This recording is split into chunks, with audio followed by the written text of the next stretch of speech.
पंहिंजी सिंधी सकाफ़त खे यादि करंदे जेको असांखे अजरक टोपीअ जो तोहफ़ो ॾिनो आहे सिंध क़ौम उहा ख़ुशनसीब क़ौम आहे जिन अॼु ॾींहं ताईं पंहिंजी इहा सकाफ़त क़ाइमु रखी आहे इंशाअल्लाह उहो ॾींहुं दूर न हूंदो जॾहिं सिंध ते बि सिंधी जो राज हूंदो।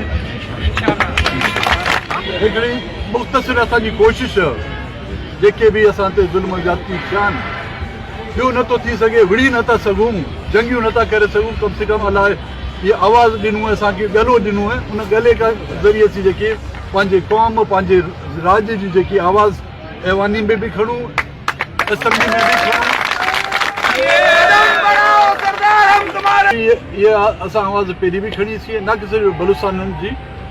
बल्कि हिन मुल्क में जेके बि मज़लूम महकूम अक़वाम आहिनि उन जो मथल जेके ज़ुल्म ज़्यादतियूं थिया आहिनि उहा आवाज़ असां पहिरीं बि खणीसीं इंशाअल्लाह अॻे बि ऐं असां किरूं पुठियां न ॾिसंदा आहियूं अॻियां हमेशह ॾिसंदा आहियूं। पाकिस्तान डेमोक्रेटिक मूवमेंट जेकी ठहियल आहे उहा उन इस्तिसाली तबिके जे ख़िलाफ़ जिन न सिर्फ़ु मज़लूम महकूम अक़वाम जो इस्तिसाल कयो आहे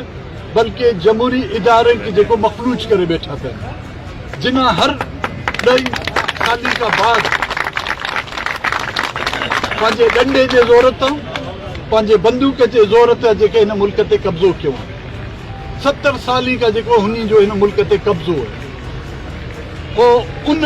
कब्ज़े जे ज़रिए सां असां मज़लूम महकूम जेको आहे ज़ुल्म जबर जो निशानू बनायूं। अगरि असूं मज़लूम क़ौमियूं चाहे बलोच हुजनि सिंधी हुजनि पश्तून हुजनि सराइकी हुजनि या पंजाब तालुक़ रखण मज़लूम हुजनि उहे सभु हिकु थी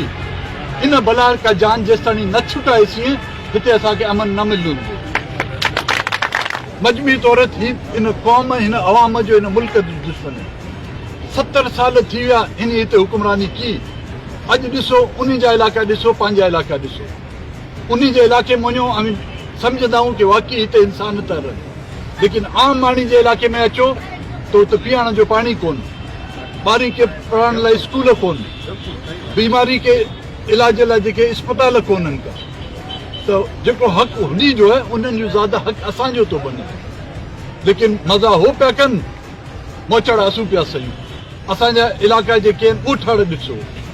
ॻोठी में जेको आहे पाणी जो पीअण जो पाणी कोन को लेकिन हुन जे इलाइक़े में ॾिसो त उन मिठे पाणीअ सां उन जा गाॾियूं पिया धोपजनि या इहो फ़ैसिलो करणु पवंदो हुन खे इहो मुल्क ठहियल कील आहे हीउ मुल्क हिन मखलूक लाइ ठहियल आहे या हिन जी फ़ौज लाइ ठहियो असूं सम्झूं था इहो मुल्क ठहियो आहे हिन मुल्क में आबाद जेकी बि क़ौमियूं आहिनि उन लाइ ठहियो उन खे बराबरि हक़ उन जा तस्लीम कयो जेसि ताईं उन क़ौमी जा बराबरि हक़ तस्लीम न कयूं आहिनि न इहो मुल्क हलंदो न इहा गाॾी हलंदी। इहा गाॾी हर वक़्तु पटड़ीअ पास किरे पई खणी मथे रखंदी पटड़ीअ ते वापसि किरे पई इहा पटड़ीअ ते तॾहिं ताणी बीहंदी जेसि ताणी 4 जेके हिन जा टायर आहिनि पहिया आहिनि उहे बराबरि हुजनि हिकिड़ो टायर हेठि थियो मथे थियो पोइ साईं इहा कंटी आहे। 50% जो मसइलो शुरू थियो बलूचिस्तान खां असां उन वक़्तु बि इहा आवाज़ु खणीसीं बाबा हिन खे रोकियो हाणे सिंध न सिर्फ़ु पूरे पाकिस्तान में इहो फैलिजी वियो आहे जो कि न सिर्फ़ु हिकिड़ी क़ौमी जो मसइलो आहे बल्कि हिकिड़ी इंसानी हमदर्दी जो हिकिड़ो मसइलो आहे इंसानी हुकूक जी जेकी पामाली बलूचिस्तान में या सिंध में पई थिए शायदि दुनिया में किन इलाइक़े में थिए पई उन खां अलावा जेके जज़ाइरनि ते जेको कब्ज़ो आहे हीउ कब्ज़ो मार्शल दौर में न थियो ही हुकूमत जेकी साबित करण थी घुरे कि हीअ मार्शल जी फ़ौज जी पैदावार उन पंहिंजे दौर में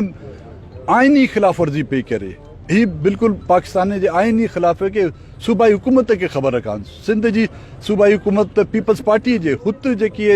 हुकूमत उन जी पंहिंजी हुकूमत बाप जिन खे चवनि या PTI चवनि उनखे बि एतमाद में न वरितो मुंहिंजे ख़्याल में आइन जी ख़िलाफ़ वर्ज़ी इन्हनि वधीक छा थींदी जेके सूबाई हुकूमत खे एतमाद में न वठी और उन इलाइक़े जा जेके मुंतख़िब नुमाइंदा आहिनि उन खे बि ख़बर कान जज़ाइर ते कब्ज़ो पियो थिए।